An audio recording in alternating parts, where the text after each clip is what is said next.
Hello, मैं देव आपके अपने चैनल सबरंग कहानियाँ में आपका स्वागत करता हूँ। यह कहानी एक ऐसी आत्मा की है जिसने 15 साल के बाद अपने तीनों कातिलों को मौत की सजा दी। कहानी 1983 की है। गर्मियों का मौसम था। जतिन जैसे तैसे अपने ऑफिस का काम निपटा कर रोजाना से आज वह काफ़ी लेट हो गया था, इसलिए हाईवे के रास्ते से जल्द पहुँचने के लिए निकल पड़ा। रास्ते में थोड़ा आगे जाने पर सुनसान सा रास्ता आता था। अगर वह सिटी के रास्ते निकलता तो काफ़ी भीड़ रहती है। हाईवे के रास्ते पर इक्का दुक्का वाहन इस समय निकलते हैं।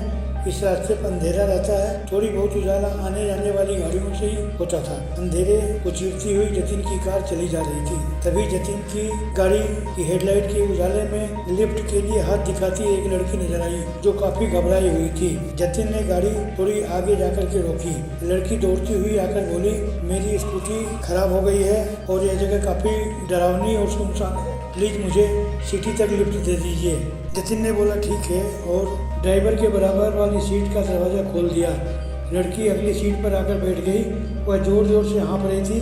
जतिन ने बोला, हम थोड़ी ही देर में सिटी में पहुंच जाएंगे, घबराने की जरूरत नहीं है। थोड़ी औपचारिक जानकारी के बाद जतिन ने उस लड़की के कंधे पर हाथ रखते हुए कुछ अश्लील हरकतें करने की कोशिश की। लड़की जोर से चिल्लाई, कंधे पर से हाथ हटा, अभी भी तेरी आदतें नहीं सुधरी। तुम लोग मेरे अच्छे दोस्त थे।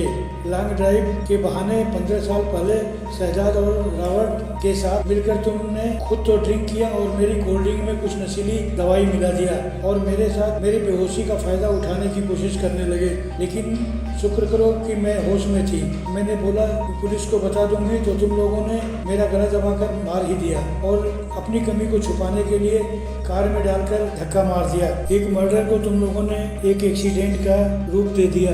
देखते ही देखते लड़की का चेहरा भयानक होने लगा। उसकी तरफ देखकर जतिन डर गया। बोला कि शर्मा तुम? लड़की ने बोला, कम से कम पहचान तो लिया। लड़की ने घूर कर चारों दरवाजों को देखा तो चारों दरवाजे लॉक हो गए। उसके बाद उसने बोनट की तरफ देखा तो बोनट से धुआं निकलने लगा।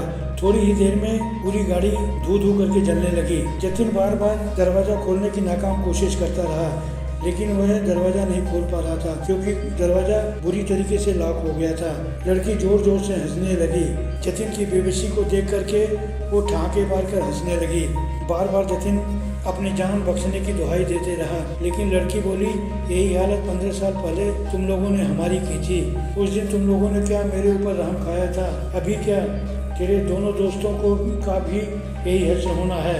जैसे तुमको मार रही हूँ उससे तुम्हारे दोनों दोस्तों को भी मैं मार दूंगी। उसके बाद उसने स्टीयरिंग की तरफ देखा। स्टीयरिंग एक साइड में मुड़ गया और खाई की तरफ लुढ़कते हुए गाड़ी नीचे जाने लगी। गाड़ी एक पेड़ से जाकर के टकरा गई और जलने लगी। 1 घंटे बाद उधर से हाईवे पेट्रोलिंग पुलिस को जलती हुई कार दिखाई दी तो उन्होंने फायर ब्रिगेड बुलाकर आग बुझवाकर चेक करवाया, लेकिन तब तक जतिन मर चुका था। पुलिस ने औपचारिक कार्रवाई करने के बाद लाश को पोस्टमार्टम के लिए भेज दिया। इस तरह से उस लड़की ने अपने कातिलों में से एक को मार दिया। दोस्तों, मिलते हैं कहानी के दूसरे